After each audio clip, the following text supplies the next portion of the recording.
खेल के मैदान में तो फाइनल वही टीम खेलती है जो कि सेमीफाइनल जीतती है, लेकिन राजनीति में थोड़ा सा इंटरेस्टिंग है। आप डायरेक्ट फाइनल खेल सकते हैं और फाइनल जीत भी सकते हैं। इस साल 9 राज्यों में विधानसभा के चुनाव होने हैं, जिसमें राजस्थान, मध्य प्रदेश, छत्तीसगढ़, कर्नाटक और तेलंगाना ऐसे बड़े राज्य हैं। तो वहीं त्रिपुरा, मेघालय, मिजोरम और नागालैंड जैसे छोटे राज्य भी शामिल हैं। इन राज्यों में लोकसभा की 116 सीट आती है। और अगर गणित के नजरिए से देखें तो इन राज्यों के जो चुनाव का रिजल्ट आएगा, उससे ये पता चलेगा कि आने वाले लोकसभा के चुनाव में किस पार्टी का कितना दबदबा है। राजनीति में चुनाव के नतीजे अक्सर सेमीफाइनल से अलग होते हैं। इन राज्यों के विधानसभा के चुनाव का जो रिजल्ट आएगा, उससे ये पता चलेगा कि आने वाले लोकसभा चुनाव में लोगों की राय क्या है, लोगों का रुझान क्या है, वो किस पार्टी को वोट देना पसंद कर रहे हैं। लेकिन एक सवाल उठता है कि क्या विधानसभा के चुनाव का जो रिजल्ट आता है, उससे हम ये अनुमान लगा सकते हैं कि लोकसभा में कौन सी पार्टी कितना अच्छा परफॉर्मेंस करने वाली है। ये पिछले सदी के 80 और 90 के दशक में देखने को मिलता था कि जो पार्टी विधानसभा के चुनाव में अच्छा परफॉर्मेंस करती थी, वही लोकसभा में अच्छा परफॉर्मेंस करती थी। लेकिन कुछ सालों से ये पूरा चेंज हो गया है। आप पिछले बार के छत्तीसगढ़, राजस्थान और मध्य प्रदेश के चुनाव का जो रिजल्ट देख लेंगे, उसमें कांग्रेस अच्छा परफॉर्मेंस करी थी विधानसभा में, लेकिन जब लोकसभा की बात आई तो बीजेपी बाजी मार ली। उससे ये तो कंफर्म होगा कि भले आप विधानसभा में अच्छा परफॉर्मेंस करें, उसका लोकसभा से लेना देना कोई नहीं है।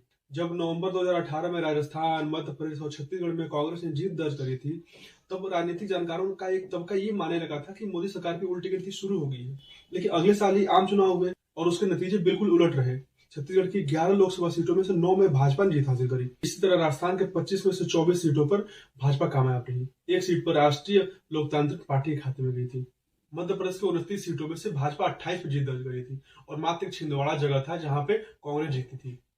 अगर हम कर्नाटक की बात करें तो कर्नाटक में भी 2018 में जो चुनाव हुआ था, उसमें जो नतीजे थे वो त्रिशंकु रहे थे। लोकसभा चुनाव में भाजपा की लहर चली और 28 में से 25 सीटों पे भाजपा ने जीत हासिल करी, जबकि चमत्कार को उम्मीद लगाया कांग्रेस को मात्र 2 सीट मिली थी और जनता दल सेक्युलर को मात्र 1 सीट मिला। तो दिल्ली का उदाहरण है, तो दिल्ली में भी यही हुआ था। दिल्ली में 2015 में जो विधानसभा का चुनाव हुआ था, उसमें आम आदमी पार्टी ने बहुत बड़ी जीत हासिल करी थी, लेकिन जब लोकसभा का चुनाव हुआ, उसमें सातों के सातों सीट पे बीजेपी जीती थी। इसलिए कहना मुश्किल हो गया कि जो पार्टी विधानसभा में अच्छा परफॉर्म कर रही है, जरूरी नहीं है कि लोकसभा में भी वो अच्छा परफॉर्म करेगी। राजनीति में कई बार 2 और 2 का योग 4 नहीं होता, कई बार 22 हो जाता है और कई बार शून्य भी हो जाता है। और कई बार जो राजनीति के जानकार होते हैं, इस तथ्य को भूल जाते हैं। पिछले जो चुनाव के नतीजे आए हैं, उससे ये तो कंफर्म हुआ है कि जो आज के वोटर हैं, जो आज के मतदाता हैं, वो ज्यादा सचेत हो गए हैं।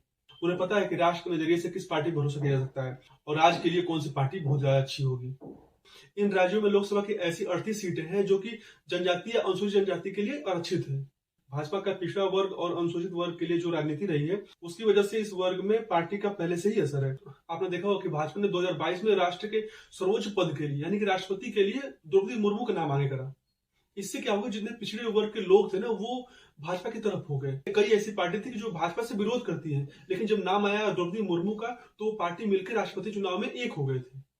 ऐसी बात नहीं कि कांग्रेस को पता नहीं है, कांग्रेस को ही पता है। इसीलिए राहुल गांधी देखे होंगे, भारत जोड़ो यात्रा जब कर रहे थे, वो एक रणनीति के हिसाब से कर रहे थे। वो बहुत सारे राज्य छोड़कर वो बस उन राज्यों पे ज्यादा फोकस करे जहां पे चुनाव होने वाला है। लेकिन जब विधानसभा का चुनाव का रिजल्ट आएगा, उस समय पता चलेगा कि राहुल गांधी का जो भारत जोड़ो यात्रा है, वो कितना फायदेमंद रहा उनके लिए। भाजपा और कांग्रेस का दोनों का फोकस इन आने वाले विधानसभा चुनाव में रहेगा, लेकिन कौन जीतता है कौन हारता है तो समय बताएगा। अभी के लिए इतना ही। नमस्कार।